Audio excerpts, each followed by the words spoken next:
Now, listen, this morning and today, my favorite newspaper is The Informer. The Informer actually carries a full-page interview with Mr. Kyei-Mensah Bonsu. And in that interview, he's advising the NPP and saying that not everyone can be president and so on. But I've read the full interview. Yes. Wow.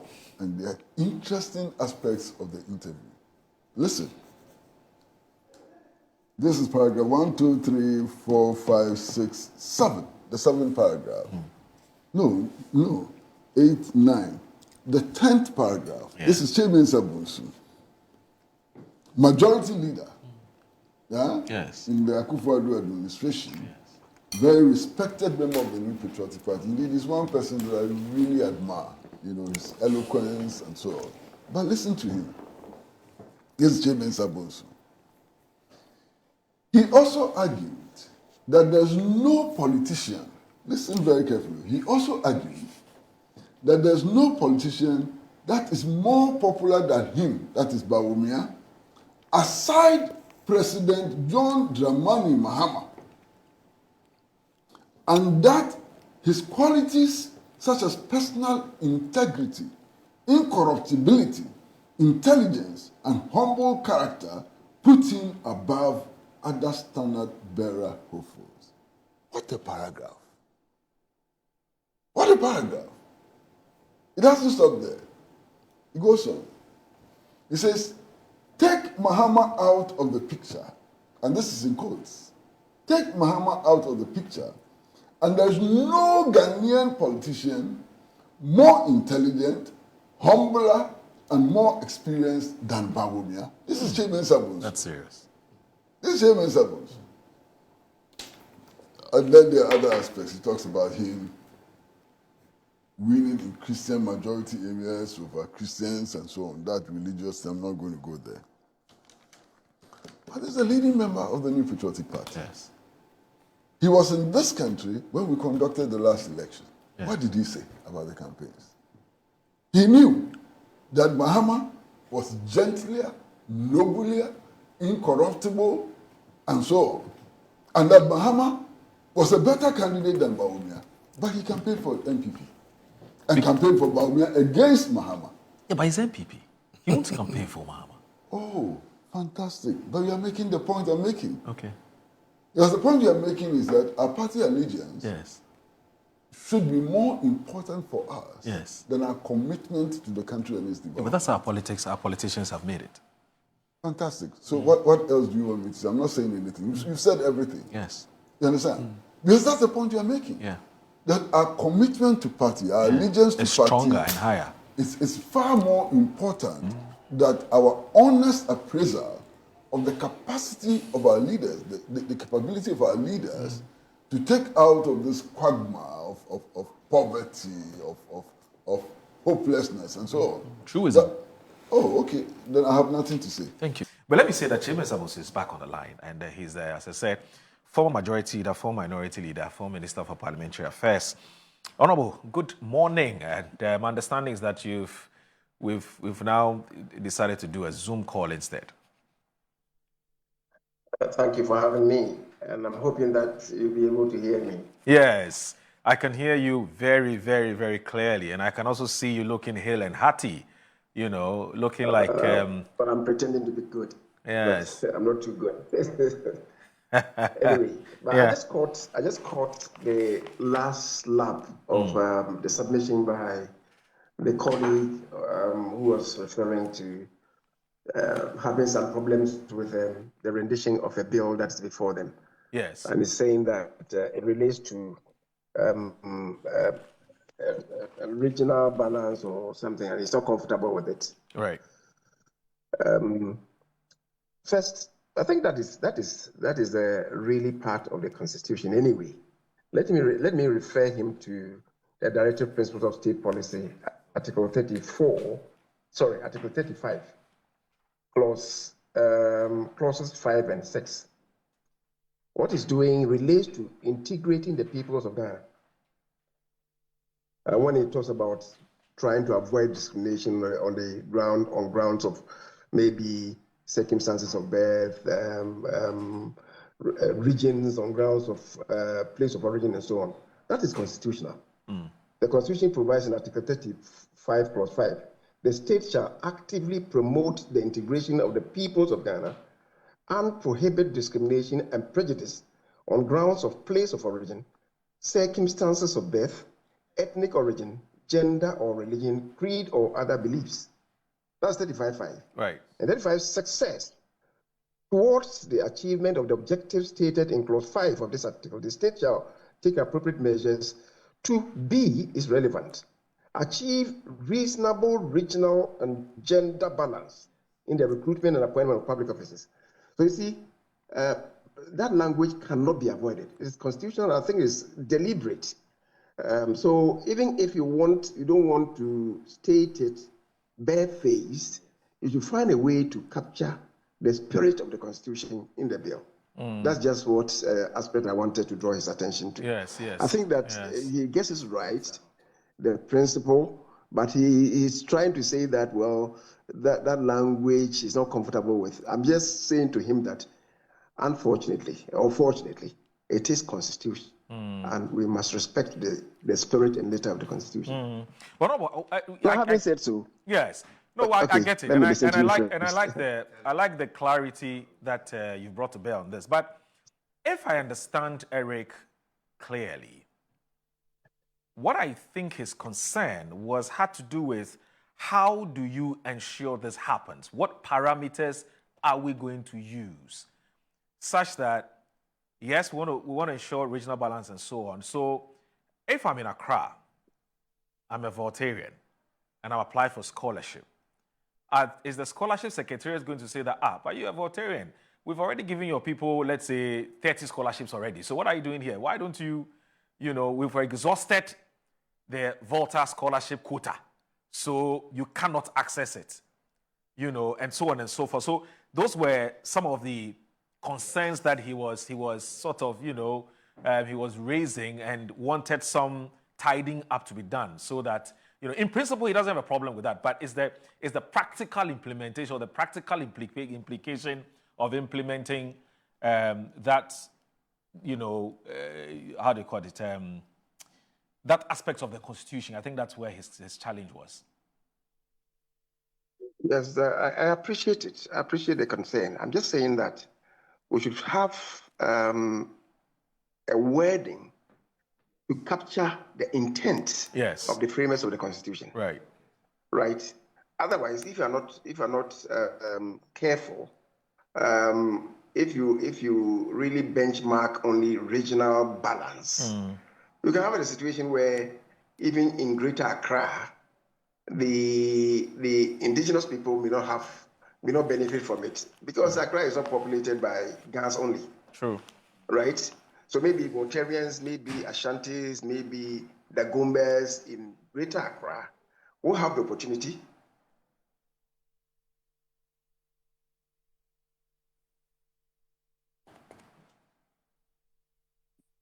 they will benefit, and the Gans will not benefit at all. We are looking for a common destiny. Right. I think that's at the heart of the matter that I just wanted to bring up. That's for consideration. You see, sometimes you need to do positive discrimination. Right. And you see, it's not even about just that, the regional balance or trying to ensure ethnic balance. It also relates to gender. Let's not lose sight of it. Okay. Because every now and then we have dominance or predominance of the male category over females. And I think we should be careful and circumspect about these matters. All right. So it's not really to detract from what he's saying. I'm just adding to it to complement it and saying to him that let's not really run away from the ethnic consideration. Okay. If we dwell only on regional balance, yes, it may lead us to a different path. That's what I'm saying. Okay. All right. And thanks for your insight on this. I think that you've only enriched the conversation, and that's Honorable Kyei-Mensah Bonsu for you. I mean, he always has a way of enriching, discussions and conversations, and so we're grateful that you've decided to give us or share your thoughts on this matter. But let's go to the more substantive issue. In fact, for which reason you wanted to talk to us this morning. You have a concern with something Mr. Oh, Kwesi Pratt said yesterday on our show. yes, yes. Yes. Apparently, you have some concerns about something Mr. Kwesi Pratt Jr. said on the show yesterday. What exactly are those concerns? What did you hear? Yes. And what exactly do you have to say about what you've heard? Well, my attention was drawn to the contribution that he made with respect to a report that had been filed by the Informer, which itself ensued from an interview that I granted Joy TV. Because he is one journalist that I have known for a pretty long while, and indeed have cultivated some regard for. But unfortunately, yesterday's performance, as I saw it later, is not one of the one that adds to his credit, in my opinion. And what are the facts? He made some contributions to me, and he referred to a story that the Informer carried.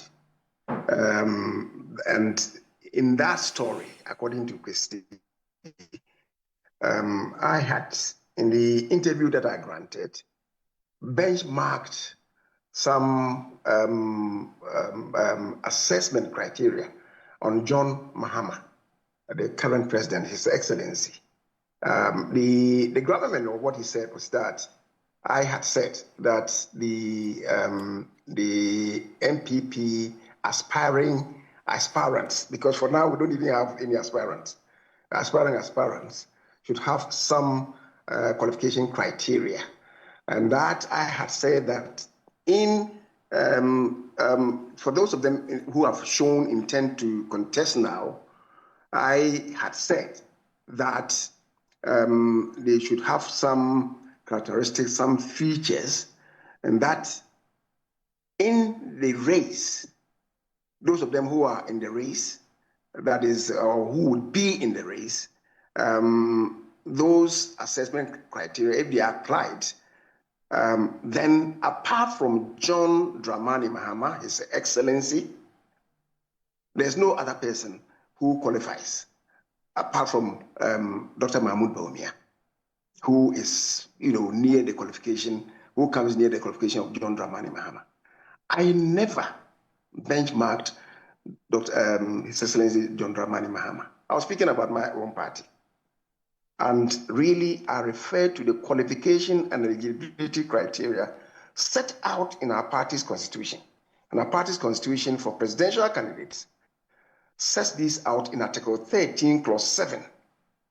I mentioned 3 of the criteria. One is that the person ought to have been in the party for a minimum of 5 years. Second, that the person should be of good character. And third, that the person should be in good standing. Those are the 3 that I mentioned. And I said in the national constitution, it also refers to a person who wants to contest to have attained a minimum of 40 years and also qualified to be a member of parliament. These are the qualification and eligibility criteria as set out in the party's constitution and also the 1992 Republican Constitution. But I said to us in the MPP that we should go beyond that, because the very preamble of our national constitution provides that anybody who becomes the president should institute a governance system that will be able to deepen the liberties of Ghanaians. If you look at the preamble of the constitution, it so provides. Second, that it should create equal opportunities for all citizens. And third, that the management of the economy should be such that it should facilitate prosperity for all Ghanaians. These are the 3 features as captured in the preamble of the National Constitution. And so I said that if you're talking about these 3, and I said beyond the qualification and eligibility criteria, we should look out for whoever is best able to achieve this. And in that, you're looking at maybe the experience of the person, the track record of the person, the vision of that person, the competence, the ingenuity, the intelligence, the knowledge. So I refer to all these things and say that as far as I'm concerned, beyond the eligibility and qualification criteria, the person who best satisfies this, or who has the capacity to really rev up our governance and the economy so that all these things will be achieved. That is creating equal opportunities, ensuring prosperity for all Ghanaians, and also deepening the liberties of our fellow countrymen. I thought, and I still think, that Bawumia stands tall amongst the others who have so far declared their intention to contest. Moro, this is what I said. Okay. And however, the chronic informer then came to add John Mahama and said that, attributing it to me, that I had said that apart from John Dramani Mahama, the only person who comes close is Dr. Bawumia, and none of the others come closer. Benchmarking His Excellency John Dramani Mahama is not what I said. And I believe Kwesi knew or had cause to know that that story was a palpable untruth. So to have, continued to proffer that, and by that tear into me and suggest or infer that I was not sincere or candid in the pre-election campaign period is rather disturbing. And I thought Kwesi has the capability of rising above that. I thought that really is yellow journalism, and I didn't expect that from Kwesi. All right. Honorable, what I can tell you is that you are absolutely right. So we did two things. We had to go back to watch that interview you had with Evans Mensah on PM Express. Right. We watched it because that's what every responsible media house should do as part of the research. We watched it, and you didn't say that. In fact, you've actually just repeated exactly what you told Evans Mensah in that interview. That's number one. Number two, again, we had to take the Informer newspaper to read in greater detail exactly what the Informer had reported. Okay? Now, we noticed that the way the story was written in itself is a bit problematic. And if you're not careful, it is very easy for you to attribute certain quotes to certain people. It's just the way the story was structured. Right. I know the managing editor of the paper. Okay. He's a very meticulous guy. But I think that on this score, I don't know which of his reporters did the story, but I can understand why Mr. Kwesi Pratt slipped, on this one. So you see, you look at first, second, third, fourth, fifth paragraph, 6, 7, 8. All these, in fact, the ninth paragraph, all these ones are attributed to, and they're absolutely right. They're correct. Correct. Because we watched the interview. Correct. Then the part about the Bawumia factor, right? The Bawumia factor. Now, this is where the problem is. Kyei-Mensah Bonsu's admonition to party delegates aligns with an observation by political scientist Dr. Joshua Zato to the effect that one of the greatest assets of Dr. Mahmoud Bawumia is that the MPP can tap into, as far as the 2028 election is concerned, is his strong public image. So you see, this one is Zato expressing an opinion based on what he said. And then he goes and said, he also argued. So you see, this is still Zato, but it is very easy. It is. If you don't take time, you might think this is Kyei-Mensah Bonsu talking. So this is what he says. He also argued that there is no politician that is more popular than him, aside President John Dramani Mahama, and that his qualities such as personal integrity, incorruptibility, intelligence, and humble character put him above the other standard-bearer hopefuls. This is still Zato talking, right? According to him, his foresight and technical knowledge and technical know-how in areas such as digitalization and the Ghana Card project place him ahead of other politicians. Now, this is the catch. This is the elephant in the room. Take Mahama out of the picture. So basically, Mahama is in his own world. And there is no Ghanaian politician more intelligent, humbler, and more experienced than Bawumia. He's been in government for nearly 2 decades without a single proven corruption case against him. And then he goes again to talk about Christians. He's beating Christians in in many Christian majority areas and so on, but that's not really the subject for discussion now. So you see, if you look at the way the story was structured, my suspicion and my hunch is that perhaps when Kwesi Pratt was reading it, he didn't take his time to look at who those quotes were attributed to. And because it's a Kyei-Mensah Bonsu story, I'm sure he had safely assumed that you were the one who was saying these other, stuff that was contained in the story. Honorable, do you get where I'm coming from? Moro, I appreciate it. Aha, so that's where the problem is.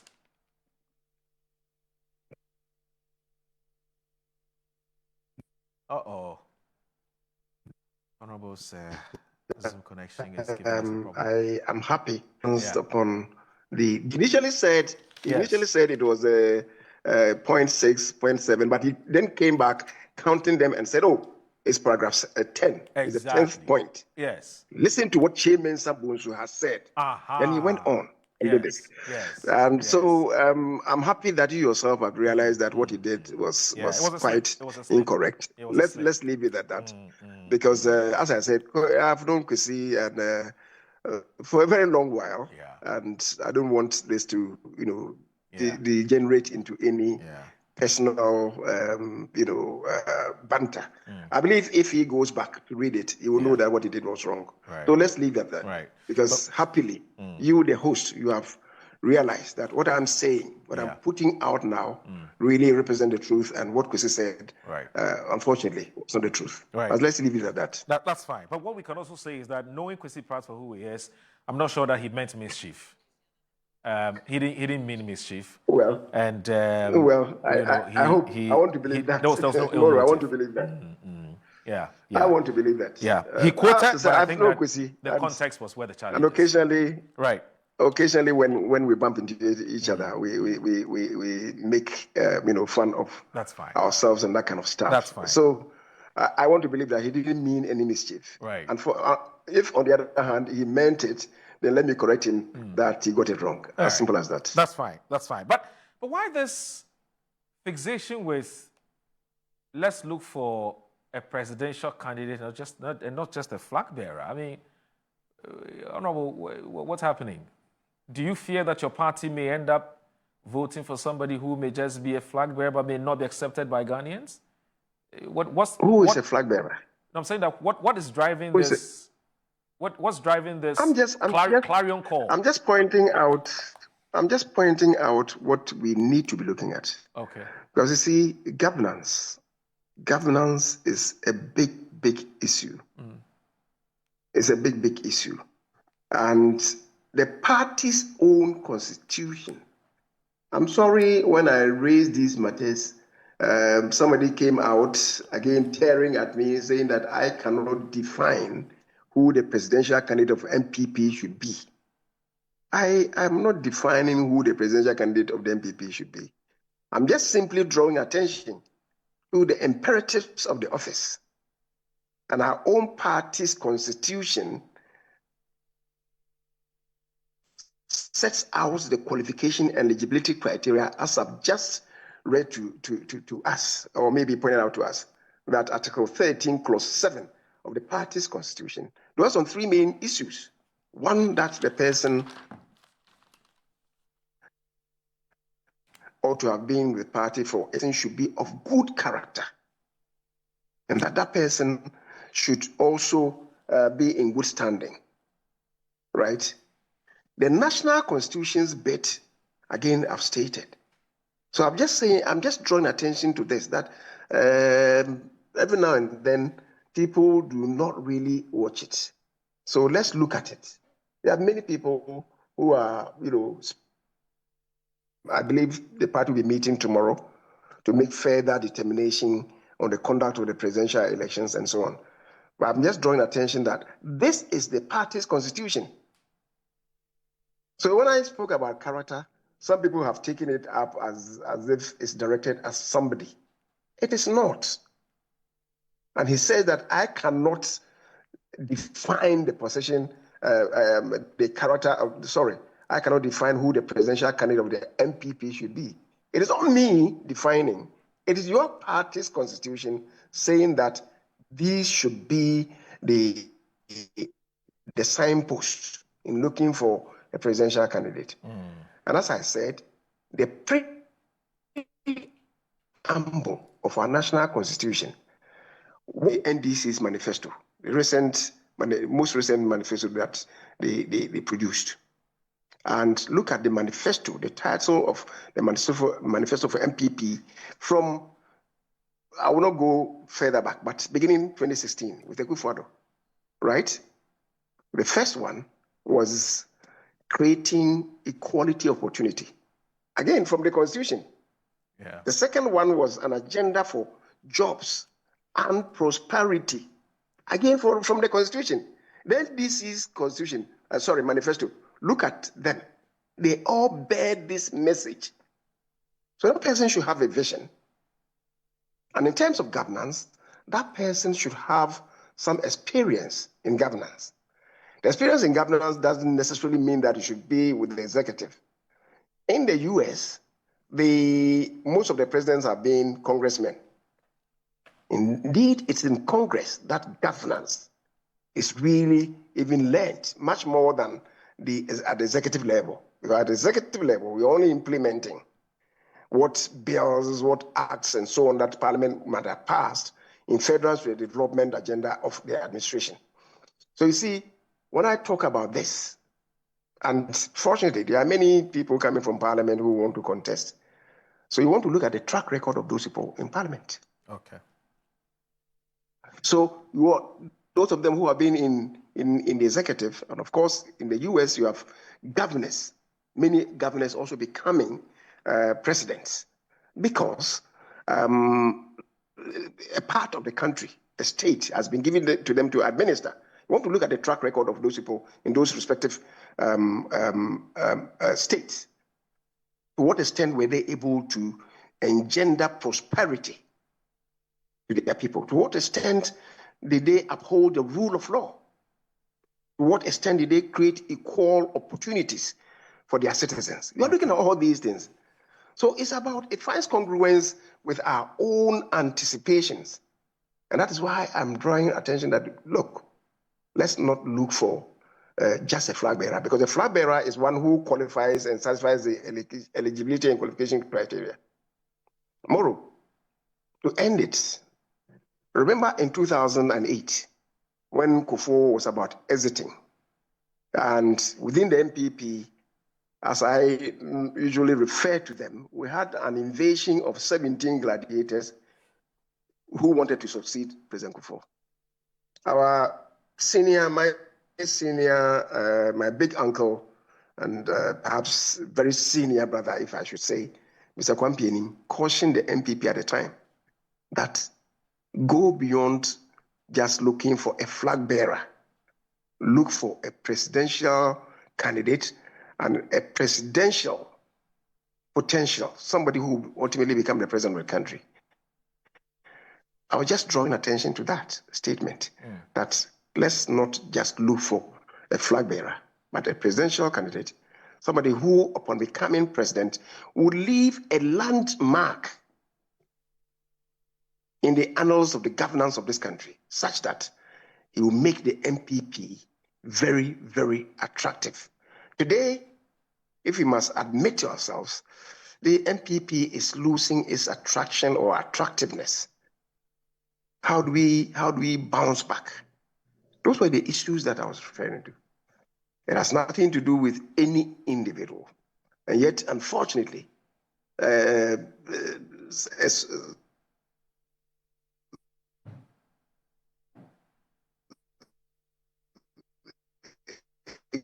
group of supporters of a particular person, the issues. And that will not, inure to the benefit of the party. Let's discuss issues, not personalities.